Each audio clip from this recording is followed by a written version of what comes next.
Here I'll talk about a concept I named conscious shifting.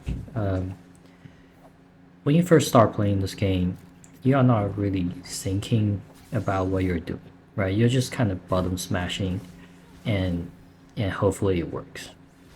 And nothing you do was like a tactical decision. You kind of just fighting based on instinct, and that worked well for probably a while. And then eventually you get to a point that you realize you're not getting any better, and you go watch a guy about learn different combos, and then you go practice those combos, and then you try to apply those combos in actual matches, and then you realize you can't even land the first hit, right? All you can think about is I need to do this combo, and then it never works. And that's when I realized there is a difference between conscious gaming and unconscious gaming.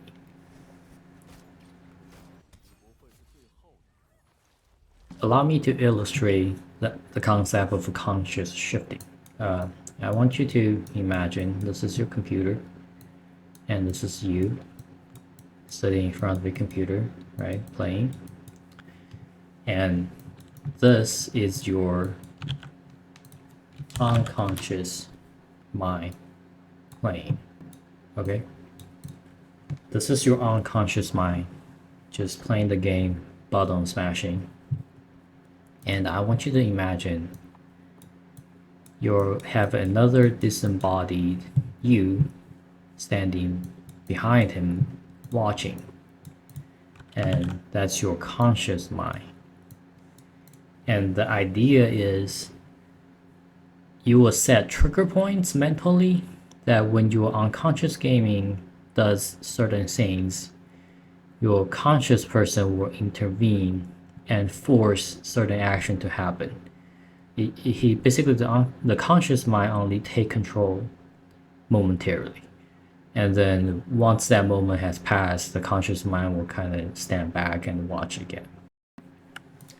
And here's a chart I made to illustrate the difference between conscious gaming and unconscious gaming. When you first play the game, right, you just button mashing, and you notice that you have really fast reaction and you can multitask because you are not really thinking. You're just reacting to different stimulus you see on the screen and pressing the button that you feel is the most appropriate for the scenario. So it's really fast, and you can multitask. And I'll talk about copy conscious action later. But the problem with unconscious gaming or just bottom mashing is it's prone to mistake under stress. For example, when you are really low on health, you notice you get parried a lot more. And the second thing is unconscious mind dislike repetition, right? Doing combo is basically just repeating same action over again, and that's boring. And your unconscious mind may just decide, okay, let me try pressing this other button and see what happens, even though you know it's not going to work. You have to press the correct button in the correct order to perform a combo. And your unconscious mind dislike that. And that's why you kind of progress to a certain point and you feel like you're not getting any better, and you go watch a video guide about how to do a combo, and that's then you switch to conscious mind at that point, because conscious mind is the one that's able to learn. So you watch the guy, you go practice the combo, and then you go into a match and you realize you can never perform the combo because the conscious mind is single task only. It has limited mental capacity or attention span, and all that mental capacity is used up trying to memorize the combo because you have to press a specific key in specific order. So you get tunnel vision and you lose sight of other stimulus that's happening on the screen because all you can think about is doing the combo, and that's where you get stuck. But the good news about this is your unconscious mind is quietly learning, kind of looking at what the conscious mind, the conscious action is doing, And after enough repetitions, your unconscious mind will kind of say, okay, I get what you're trying to do, just let me do it. That's when the combo kind of becomes second nature, like your unconscious mind learns the combo and he will just do it automatically. Then it frees up your conscious mind to do something else. So that's when you improve. So you are stuck at the game when you're consciously trying to learn something, but if you keep trying to do it, eventually your conscious mind picks up, and then it frees your conscious mental capacity to allow you to learn new things again. So to go back to my illustration about conscious shifting, is there's going to be a period of time where you're actively learning with your conscious mind, but after you do enough repetition consciously, you are able to do that same action unconsciously. And the goal is you will build basically a list of tasks that the unconscious mind is able to automatically do for you.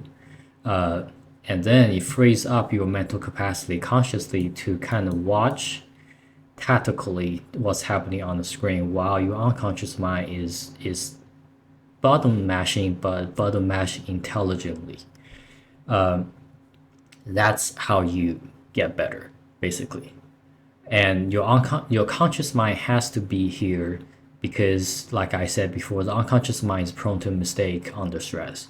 And your conscious mind at this point is basically just making sure it can perform these lists of tasks correctly. And on when I talked about setting trigger point mentally, is there are certain actions that is the most prone to mistake, and you mentally set a reminder that when the unconscious mind are doing those mistake prone actions, your conscious mind will kind of intervene to make sure it doesn't make mistakes.